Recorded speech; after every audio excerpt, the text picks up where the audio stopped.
My name is Abdullatef, used to be Arne. I'm from Germany and I grew up in a smaller village. 5 years old, my parents got divorced.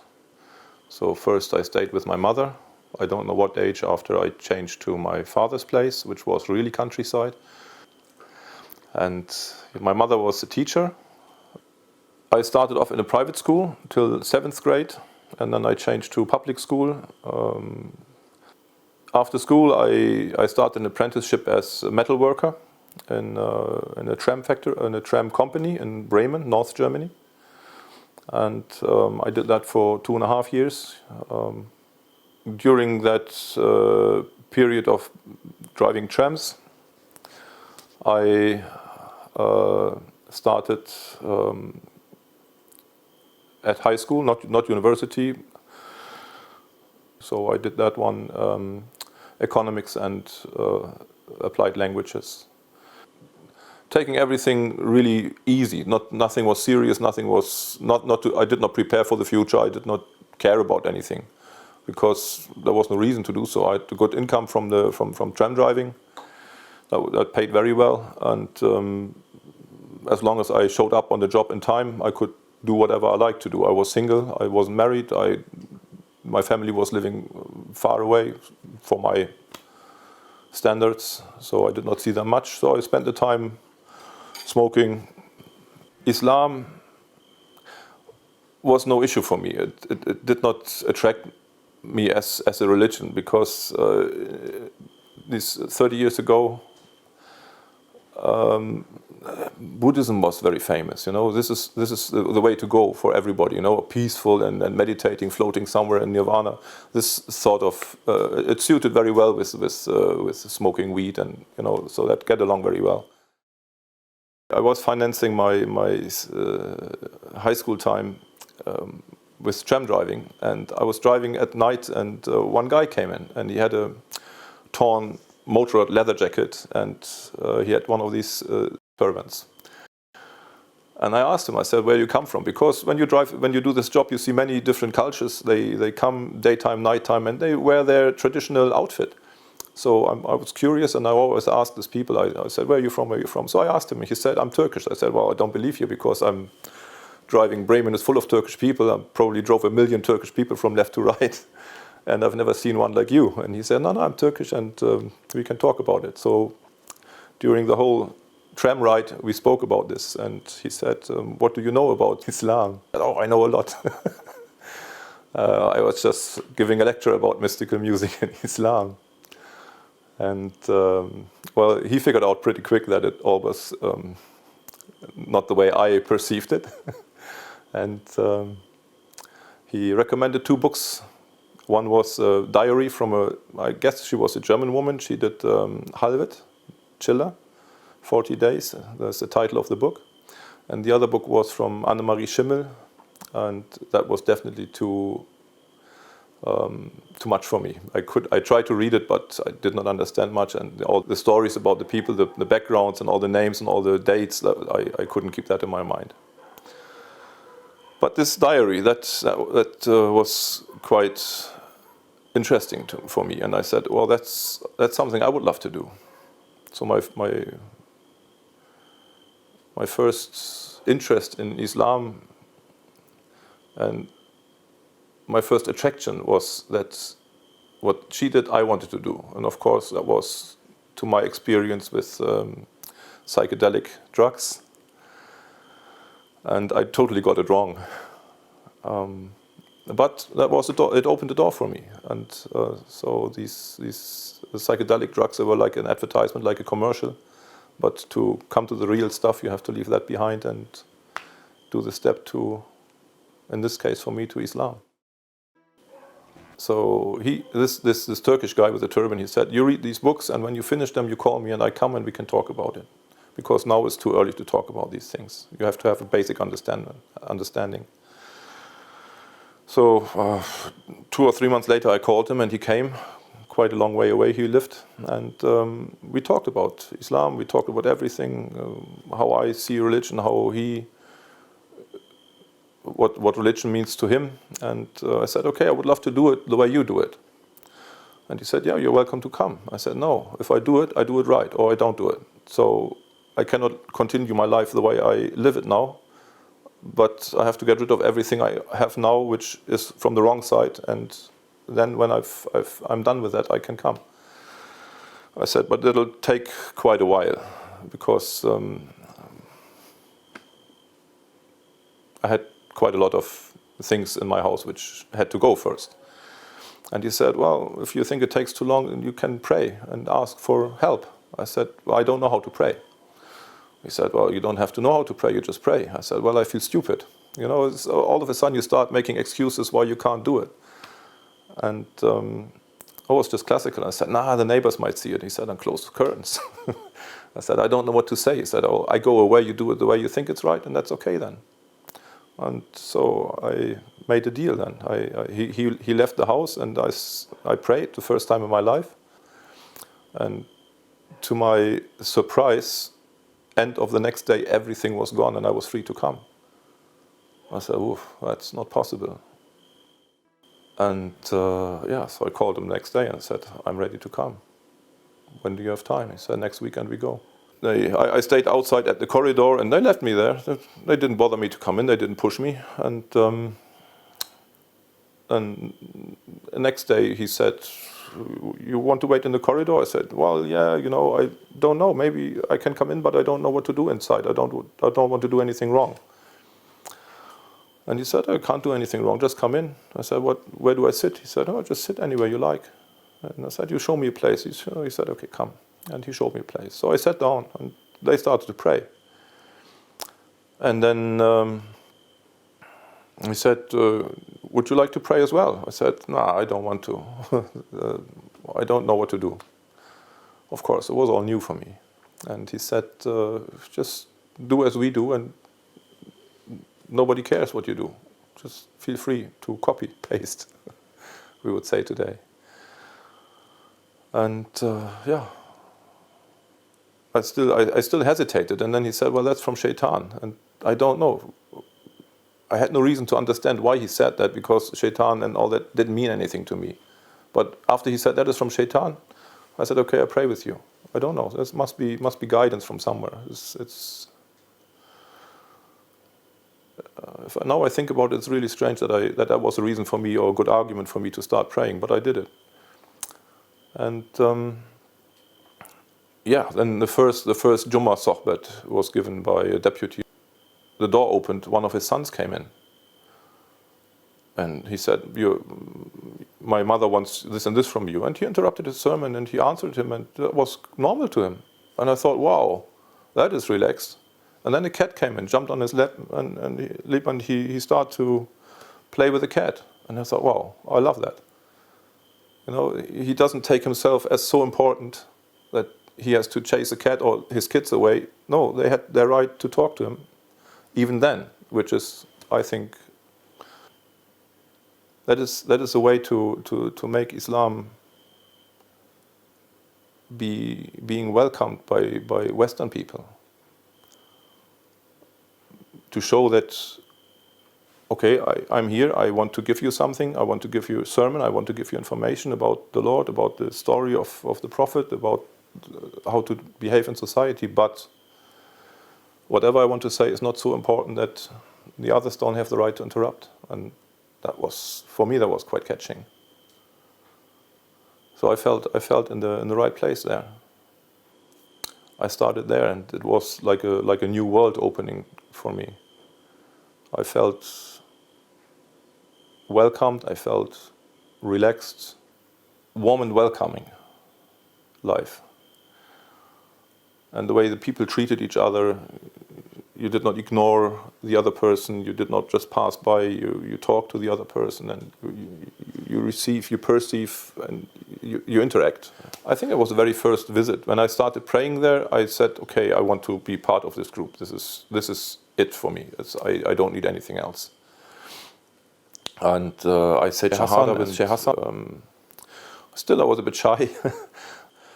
And another way he did put it, he said, if you only go by the law and you bring your children up only following the law, you grow up terrorists. But if you only go with happiness and love and no discipline, then your children become hippies with no responsibility at all. So you do need both. You don't want to have terrorists, you don't want to have irresponsible people. So you need a good combination of both to have a healthy person. And this is what Sayyidina Muhammad brought for us. Peace be upon him. And thanks to Allah for this big gift. Because Islam opens a complete new life. And it might look like a lot of restrictions and a lot of rules which you have to follow. But actually it makes your life so much bigger and so much more valuable and so much more worth to live.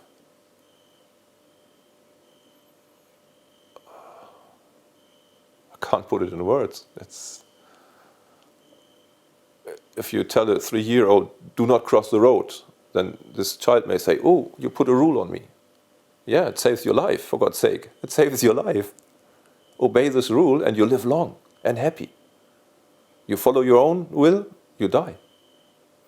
So all these restrictions from Islam, are they restrictions or are they closing a door for you which might stop your life and make you turn around to live a long and happy and good life? That's the way I look at it. And I would recommend everybody else to do it similar or find a good way for himself to live Islam. And the first thing with the restrictions, with the rules, with the Sharia in Islam, there were things when I converted to Islam that I thought, wow, that makes sense. The whole time of my life I felt like this, but I never put it in words. I never thought about it and I never put it in words. But now somebody puts it in words, I felt it already. And I must say, yes, it's right. Then there are other things which came and I thought, never thought about it. So I thought about it and I thought, there's nothing wrong with it. Important point. There's nothing I could find in Islam which I say is wrong. There's only things which I say, I don't understand them yet. Maybe later. So I stopped smoking. No alcohol in the house, no cigarettes in the house, nothing drug related in the house. Finished with that. All the bad habits which I know were bad habits, like smoking, drugs, alcohol, that sort of stuff. And then all of a sudden you realize that all your friends keep doing what you did before together with them. Of course I tried to visit them, but then I realized I cannot take part in your activities anymore. And that made all their actions seem stupid to me, because of course when you take drugs you act stupid. And so I became a very boring visitor for them. And then I cut the links to them. The family, my father did not like me being converted to Islam. He was very traditional, to put it this way, German, and the family is very traditional to the political right side, I would say. And of course for them it's not acceptable. My mother went to hospital once. She came to visit me, she collapsed, we had to take her to hospital. I think maybe 15 people sitting in her room.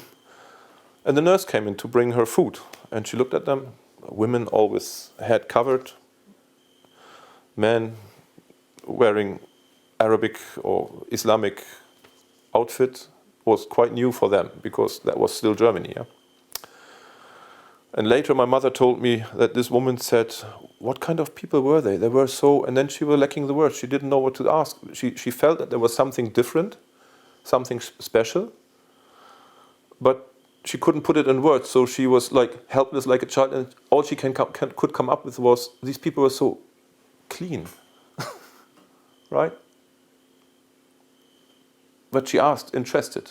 She was interested and open. And nobody spoke to her. Maybe that's illustrating what I mean. If you live Islam, then you make it attractive for other people. If you shout Islam, Islam, and try to force it down other people's throat, you're not better than any other religion and useless to society. Give a good example. That's all. Islam is a lifestyle. It's a way to show people how to live together in harmony. And of course, what they show in the media is the absolutely opposite of what I'm saying now.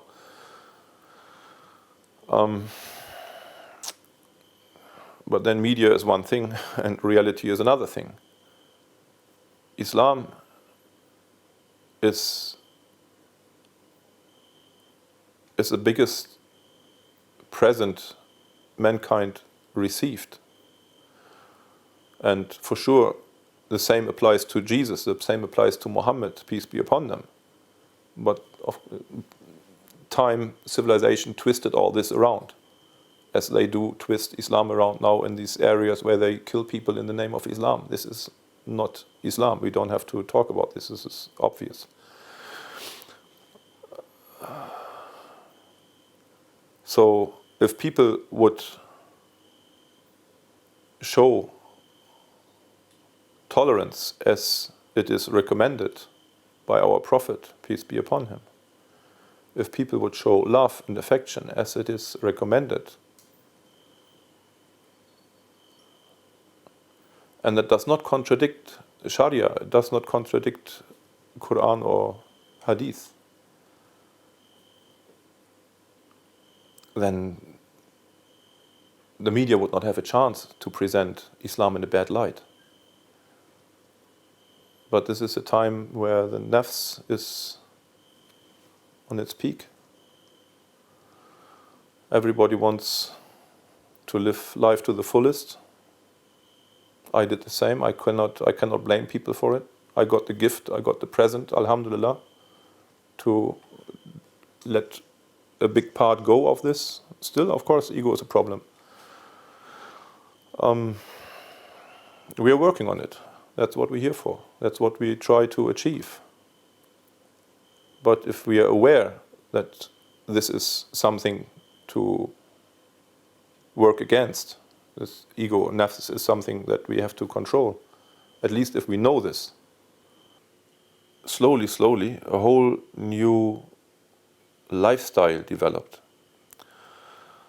And that is, I think, the beauty of Islam, that if you have a good teacher, and I think that is a very important point, you need a good teacher, which I only found in Islam, more than one, but I never found one in Christianity, for example. I was looking all over the place. Still, I go to churches, I listen what they say, but for me it's empty.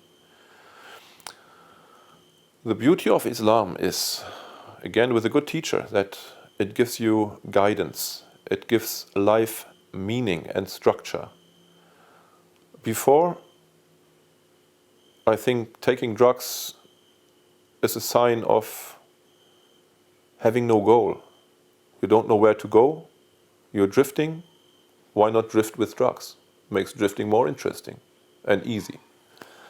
But if your life has a meaning, if there is something after death, if there are answers for every question in your life, and I'm not talking about philosophical answers, I'm talking about practical answers, then you don't need all these things. You don't need discotheques, bars, to get drunk, to get stoned, whatever. You don't need it anymore. And that is, for me, the most beautiful thing in Islam, that life gets a value. Life gets a value.